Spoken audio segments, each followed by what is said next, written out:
Hi friends, welcome to my channel. നമ്മുടെ ചാനലിൻ്റെ first video ആണിത്. നിങ്ങൾക്ക് ഇഷ്ടമാണെങ്കിൽ തീർച്ചയായും നിങ്ങളിത് സബ്സ്ക്രൈബ് ചെയ്യുക, ലൈക്ക് ചെയ്യുക, കമൻറ്റ് ചെയ്യുക, ഷെയർ ചെയ്യുക. സബ്സ്ക്രൈബ് ചെയ്യുമ്പോൾ അതിൻ്റെ തൊട്ടടുത്ത് കാണുന്ന ബെല്ലൈക്കൺ കൂടി പ്രസ് ചെയ്താൽ മാത്രമേ ഞാൻ ഇനി അപ്ലോഡ് ചെയ്യുന്ന വീഡിയോസിന് നിങ്ങൾക്ക് നോട്ടിഫിക്കേഷൻ കിട്ടുള്ളൂ. നിങ്ങളുടെ എല്ലാ സപ്പോർട്ടും ഉണ്ടാവുമെന്ന് വിചാരിക്കുന്നു. നമ്മൾ ഇന്നിവിടെ പ്രിപ്പയർ ചെയ്യാൻ പോകുന്നത് ഒരു നാരങ്ങ രസമാണ്. അപ്പോൾ ഞാൻ കൂടുതൽ പറഞ്ഞ് നിങ്ങളെ ബോറടിപ്പിക്കുന്നില്ല, നമുക്ക് വീഡിയോയിലേക്ക് പോവാം.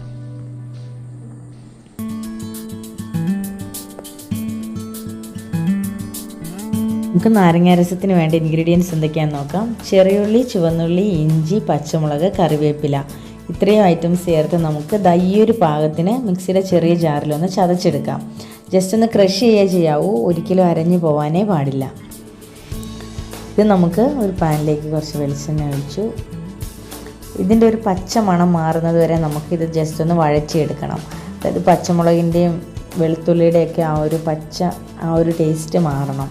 അപ്പോൾ അതുവരെ നമുക്ക് ജസ്റ്റ് ഒന്ന് ഇത് വഴറ്റിയെടുക്കാം. നമ്മുടെ ഈ ഒരു കൊറോണ കാലത്ത് വൈറ്റമിൻ സി റിച്ച് ആയിട്ടുള്ള നാരങ്ങ രസം നമുക്ക് ഭയങ്കര രോഗപ്രതിരോധ ശേഷി കൂട്ടാനും നമ്മുടെ ഇമ്മ്യൂൺ സിസ്റ്റത്തിന് നല്ലൊരു പവർ കിട്ടാനും ഒക്കെ വൈറ്റമിൻ സി ഭയങ്കര ഹെൽപ്ഫുള്ളായിട്ടുള്ള ഒരു കാര്യമാണ്. അപ്പോൾ അത് ഏറ്റവും അതിൻ്റെ വൈറ്റമിൻ സിയുടെ ഒരു നാച്ചുറൽ സോഴ്സ് എന്ന് പറഞ്ഞാൽ അത് നാരങ്ങയാണ്. അപ്പോൾ നമുക്കിതിലേക്ക് ഒരു 2 കപ്പ് വെള്ളം ഒഴിച്ചു കൊടുക്കാം. ഞാൻ ഈ ഒരു കപ്പിൽ 2 കപ്പ് വെള്ളമാണ് എടുത്തിരിക്കുന്നത്. അതായത് ഒരു 500 ml താഴെ മാത്രമേ വരുള്ളൂ. അത്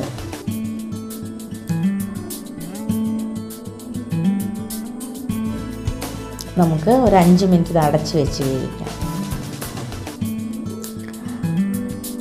അപ്പോൾ 5 മിനിറ്റ് ആയിട്ടുണ്ട്. നമുക്കിതൊന്ന് തുറന്ന് നോക്കാം. നന്നായിട്ടിത് തിളച്ചിട്ടുണ്ട്. നമുക്കിനി ഇതിനകത്തേക്ക് ബാക്കി ഇൻഗ്രീഡിയൻസ് ആഡ് ചെയ്ത് വെക്കാം. നമുക്ക് കുറച്ചൊരു 1/4 ടീസ്പൂൺ കുരുമുളക് പൊടി നമ്മൾ ഇതിനകത്തേക്ക് ആഡ് ചെയ്ത് കൊടുക്കുന്നുണ്ട്. നന്നായിട്ടൊന്ന് മിക്സ് ചെയ്യുക. അത് സ്റ്റൗവിൽ നിന്ന് മാറ്റിയിട്ട് നമുക്ക് ഇനി താളിക്കാനുള്ള കാര്യങ്ങൾ നോക്കാം. കുറച്ച് വെളിച്ചെണ്ണ, ഞാനിവിടെ വെളിച്ചെണ്ണ തന്നെയാണ് എടുത്തിരിക്കുന്നത്, വേറെ വെജിറ്റബിൾ ഓയിലൊന്നും അല്ല. കുറച്ച് കടുക്, കുറച്ച് വറ്റൽമുളക്, നമ്മളൊരു 3 വറ്റൽമുളകാണ് ഇവിടെ എടുത്തിരിക്കുന്നത്. 2-3 കറിവേപ്പില. നമുക്കിനി സ്റ്റൗ ഓഫ് ചെയ്തതിന് ശേഷം മാത്രം ഒരു 1/4 ടീസ്പൂൺ മഞ്ഞൾപ്പൊടി ചേർത്ത് കൊടുക്കാം.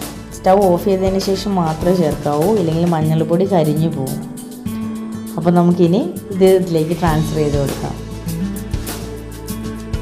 നന്നായിട്ടൊന്ന് മിക്സ് ചെയ്തിട്ട് നമ്മളിത് ആറിയതിന് ശേഷം മാത്രമേ ഇതിനകത്തേക്ക് നാരങ്ങയുടെ നീര് ചേർക്കാവൂ, ഇല്ലെങ്കിൽ നല്ലൊരു കയ്പ്പ് രസം ഉണ്ടാവും. നമുക്കിതിനകത്തേക്ക് 2 തണ്ട് മല്ലിയില പൊട്ടിച്ചിട്ട് കൊടുക്കാം. മല്ലിയില ആവശ്യം ഉണ്ടെങ്കിൽ മാത്രം ചേർത്താൽ മതി, മല്ലിയില നിർബന്ധമില്ല നാരങ്ങ രസത്തിന്. നമുക്ക് ജസ്റ്റ് ഒന്ന് മിക്സ് ചെയ്ത് കൊടുക്കാം. ഇനി നാരങ്ങ രസം ആറിയതിന് ശേഷം മാത്രമാണ് നമ്മൾ ഈ ഒരു വലുപ്പത്തിലുള്ള നാരങ്ങ ഞാൻ എടുത്തിരിക്കുന്നത്. ഇതിന് നല്ല ജ്യൂസ് ഉണ്ടായിരുന്നു. അപ്പോൾ നാരങ്ങാനീരും ഉപ്പ് കൂടി മിക്സ് ചെയ്താണ് നമ്മൾ വെച്ചിരിക്കുന്നത്. ഉപ്പ് നമ്മൾ ചേർത്തിട്ടില്ല വേറെ എവിടെയും. നമ്മൾ ജസ്റ്റ് നന്നായിട്ടൊന്ന് മിക്സ് ചെയ്ത് കൊടുക്കുക. ഇതിലേറ്റവും മെയിനായിട്ട് ശ്രദ്ധിക്കേണ്ട കാര്യം, നമ്മൾ ചൂടോടെ നാരങ്ങാനീര് ഒഴിക്കാൻ പാടില്ല. ചൂടോടെ നാരങ്ങാനീര് ഒഴിച്ചിട്ടുണ്ടെങ്കിൽ അതിൻ്റെ കയ്പ്പ് രസം ഉണ്ടാവും. അപ്പോൾ അതുകൊണ്ട് ചൂടോടെ നാരങ്ങാനീര് ഒഴിക്കാനേ പാടില്ല. അപ്പോൾ നമ്മുടെ നാരങ്ങ രസം റെഡി ആയിട്ടുണ്ട്. അപ്പോൾ ഈ ഒരു കൊറോണ കാലത്ത് ലോക്ക്ഡൗൺ ഒക്കെയാണ്, എല്ലാവരും വീട്ടിലിരിക്കുകയാണ്, പരീക്ഷിച്ച് നോക്കാവുന്ന ഒരു വളരെ ഹെൽത്തി ആയിട്ടുള്ള ഒരു രസമാണ്. നിങ്ങളെല്ലാവർക്കും ഇഷ്ടപ്പെട്ടു എന്ന് വിചാരിക്കുന്നു. Thanks for watching. Have a good day. By.